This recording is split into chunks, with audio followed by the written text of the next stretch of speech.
Hello everyone, I hope you're all doing well. I'm Victoria, and my presentation is on artwork number 30 of Unit 2, the Audience Hall of Darius and Xerxes. To start off simply, let's go over the general identification of this artwork. Again, the title is the Audience Hall, or Apadana, of Darius and Xerxes, a palace that is just one part of the ceremonial capital of the Persian Empire, but we will get into that later. It's located in Persepolis, Persia, or as we know to be modern-day Iran. Its medium is that it was primarily carved of limestone and mud brick. Lastly, the time in which it was made was circa 520 through 465 BCE. Parts of the audience hall can still be visited in Iran today. Now, we can delve into the context behind this artwork. As aforementioned, the audience hall was built in the Persian Empire, also called the Achaemenid Empire, and was founded by Cyrus the Great.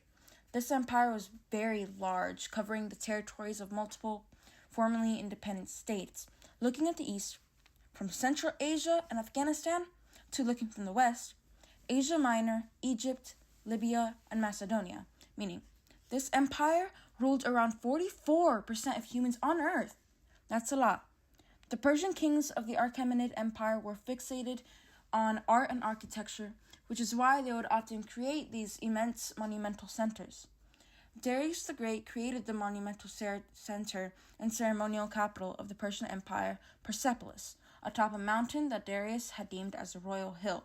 Persepolis is Greek for translated to city of the Persians, reminding us of how pivotal this monumental center was to the Persian Empire. The successors of Darius were Xerxes and Artaxerxes I. Xerxes would also contribute significantly to the construction of Persepolis. This monumental site would last from 518 BCE until it was sacked, looted, and burned by Alexander the Great of Macedon in 330 BCE. So it was short-lived.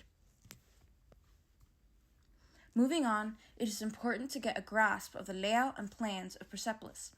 The immense terrace platform covers 125,000 square meters of the promontory. It is divided into 4 groups of structures, these being the residential quarters, a treasury, the ceremonial palaces, and fortifications. To the left, there is a kind of blueprint image of the layout of Persepolis, as well as color-coordinated highlights separating each of the group structures from one another. Let's take a look. The residential quarters can be listed as 1. The Palace of Darius, shaded in yellow, which is a small square midway to the left of the plan. The Palace of Xerxes, shaded in purple, is just below and larger than the latter over here. The last residential quarter that we can see portrayed would be the Harem of Xerxes, shaded in pink to the right of the plan over here, which would be where the royal ladies in respect to Xerxes would reside. The treasury, highlighted in a pale blue, is shown to the far bottom right of the plan. It's over here. We can immediately see that it's far larger than the residential quarters. The fortifications of Persepolis would be the Gate of Xerxes, also called Gate of All Nations, which is over here, shaded in a sort of teal at the far end of the top of the plan. The Artaxerxes tomb is also included in the plan, shaded in a deep blue at the far right, which is over here. The ceremonial palaces would also include 1. The council hall, shaded in green right at the center of the plan. It's very small. The throne hall, shaded in orange, is smaller than the treasury, but larger than the residential quarters as well. It sits right above the treasury over here and the harem of Xerxes. Last and most importantly, the Apadana, or the audience hall, is shaded in red, and it sits right above the Palace of Darius and the Council Hall in respect to this plan's point of perspective. Visually, we can see that it is the largest structure in Persepolis. Now, we can focus on our main artwork, the Apadana Palace of Persepolis. Also called the Audience Hall, it is undoubtedly the largest ceremonial structure in Persepolis. Its general function would be that this hall was mainly used for grand, important receptions by the Persian kings. These would include the carrying out of Persian New Year celebrations and possibly annual tribute processions. Apadana stretches approximately 1,000 meters in size. This structure carries a hypostyle plan.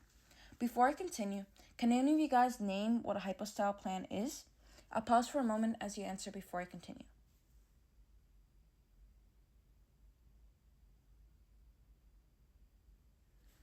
Alright, so hypostyle plan describes the roof of a structure that is supported by columns.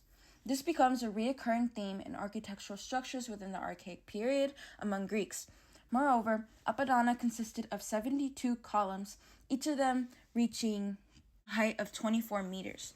However, there are only 14 of these columns covered remaining today, especially due to the attack from Alexander the Great, as covered earlier. To the right, we can see a vague image of Apadana, but we can still see just really how tall these columns were. Along with these columns rose in the column capitals, which were incredibly massive high-relief capitals, which depicted the double heads of certain animals. These animals included mostly the bull and also eagles and lions. These column capitals and their animal content were symbolic of royal authority, kingship, and power. They were meant to emphasize the power and capabilities that these Persian kings held. This can be viewed as the principle of proportion or hierarchical scale in regards to the form aspect of this artwork, as the size of these columns and their capitals were intended to impress and resemble the high power that the Persian Empire had. To the left, we can see an example of one of these column capitals depicting the commonly portrayed double-headed bull on two sides. This column capital is only one of 36, which is impressive considering how large these capitals are. Additionally, a part of Apadana, we also see these two monumental stairways that wrap around the north and east sides of the structure's platform, opening access for any events that take place in this part of Persepolis. These stairways are thoroughly decorated with rows and rows of bas-relief carvings, depicting both the tribute procession and, as speculated by scholars, the Persian New Year's. The organized registers portray representatives of the 23 subject nations of the Achaemenid Persian Empire as they pay tribute to the Persian kings with gifts of variety. In addition, there are also depictions of a likely order of events revolving around Persian New Year festival celebrations. It's important to note that these relief carvings help for scholars to understand just how diverse this empire was. Diversity and variety can be identified throughout these registers, as the human figures often depict court notables, Persians, Medes, which were ancient Iranian people related to the Persians, soldiers, guards, as well as their horses and royal chariots. Native attire can also be found, despite the repetition of the registers, through the visual differences in designs of garments, headdresses, hairstyles, and beards of these people. The gifts in which were given as tributes to the kings ranged from silver and gold vessels or vases to weapons, fabric, jewelry, and specifically native animals. The construction of these intricate stairways were said to have been completed within circa 500 through 490 BCE.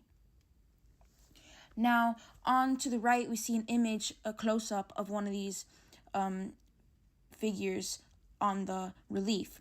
It is a man holding a large vase. What do you think the scale in comparison to the vase and the man symbolizes?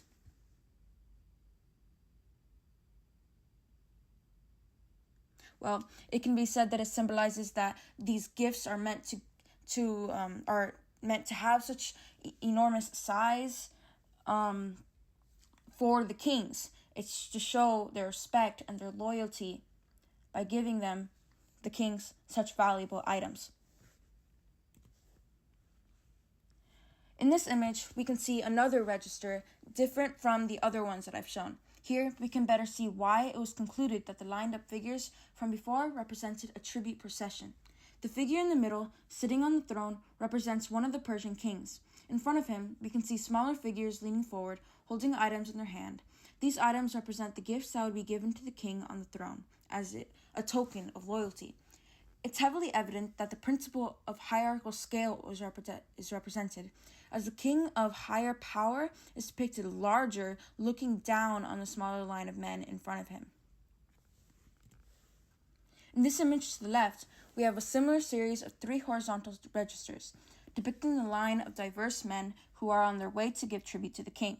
More specifically, on the top register, we can see a line of horses and royal chariots, likely depicting the start of the line as the people begin to enter Apadana.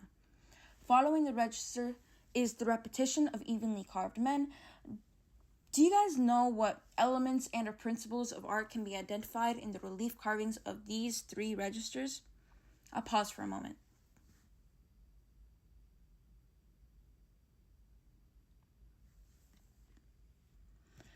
The first element of art that we can notice is the element of texture, as the factors of hair, beards, head accessories, and garments, like the native designs and the folding of the fabric of these garments, were carved with texture details and designs. We can also see texture in the head collar ropes for the horses, the wheels, and the seats of the chariots.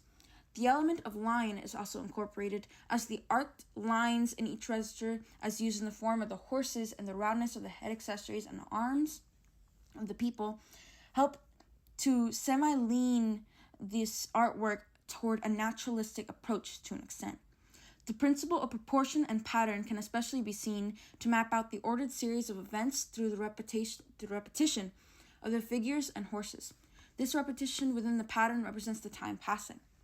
The principle of movement or rhythm can also be noted, as the forward legs of the horses over here and of the people over here symbolizes or indicate that they are walking forward. Thank you for listening.